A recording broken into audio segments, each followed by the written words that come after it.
গরম ভাতের সাথে এরকম একটা গরম গরম পকোড়া হলে বেশ ভালোই লাগে। তো প্রিয় দর্শক বন্ধুরা, আমার চ্যানেলে সবাইকে স্বাগত। তো আজকে আমি থানকুনি পাতার এমন একটা রেসিপি আপনাদের সঙ্গে শেয়ার করব। তো তার জন্য নিয়ে নিয়েছি আমি থানকুনি পাতা, তুলে নিয়েছি।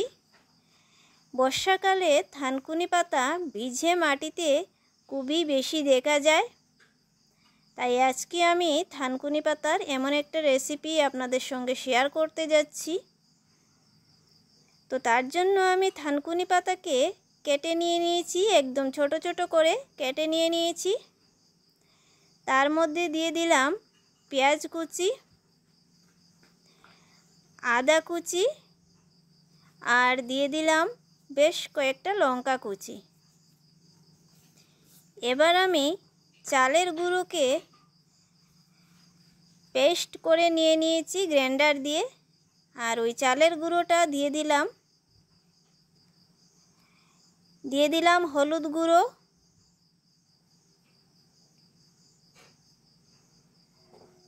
এবার দিয়ে দিলাম লঙ্কা গুঁড়ো,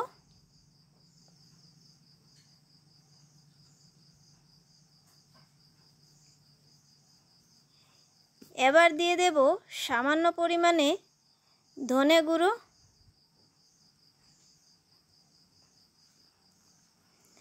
থানকুনি পাতাটি খুবই ওষুধি পাতা হিসাবে অনেকের ধারণা যে সেই পাতাটি হচ্ছে ওষুধি পাতা। এই পাতাটি বিভিন্নভাবে বিভিন্ন রকম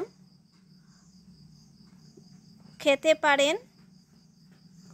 তো এবার একটা চামচ দিয়ে আমি থানকুনি পাতাটি পেঁয়াজ আর মশলার সঙ্গে ভালো করে মিশিয়ে নেব। আপনারা চাইলে সেটা হাত দিয়েও মাখতে পারেন, আমি একটা চামচ দিয়ে মেখে নিলাম।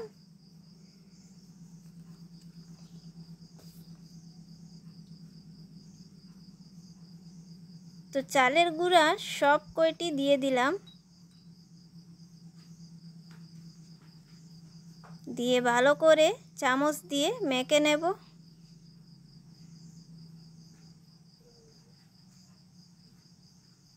চালের গুঁড়োটি ব্যবহার করলে বেশ মুচমুচে হয়, তাই আমি চালের গুঁড়ো ব্যবহার করলাম।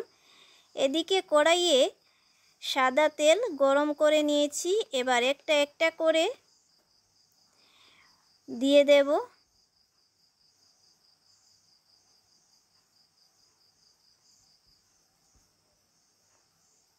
আর গ্যাসের স্টিমটা খুবই কম রাখতে হবে, তাই গ্যাসের স্টিমটাও আমি কম করে দিলাম। তেলটা গরম হওয়ার পর গ্যাসের স্টিম কমিয়ে নিলাম। তো এইভাবেই একটা একটা করে সব কয়টি আমি দিয়ে দেব।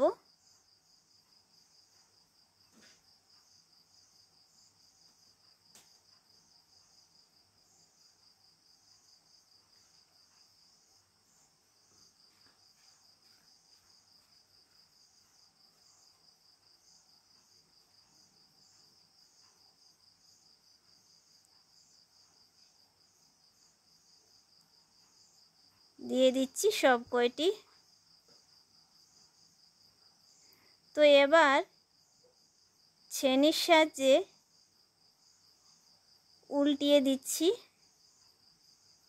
এক সাইড হয়ে গেছে, তো আর এক সাইড হওয়ার জন্য আমি উল্টিয়ে দিচ্ছি। চালের গুঁড়ো দিয়েছি বলে একদম মুচমুচে হয়েছে, সেখানে কিন্তু কোনো আটা ময়দা কোনো কিছু ব্যবহার করতে পারবেন না, কারণ এগুলো দিলে নরম হয়ে যাবে। একদম মুচমুচে হওয়ার জন্য চালের গুঁড়ো দিয়েছি, তাই একদম মুচমুচে হয়েছে। আর এই রেসিপিটি খুবই মজাদার একটা রেসিপি।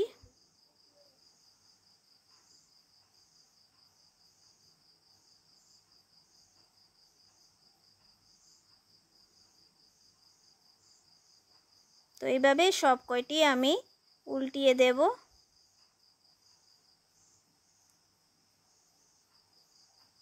আর গ্যাসের স্টিমটা কম রেখে করে নিতে হবে, ভালো করে ভেজে নিতে হবে।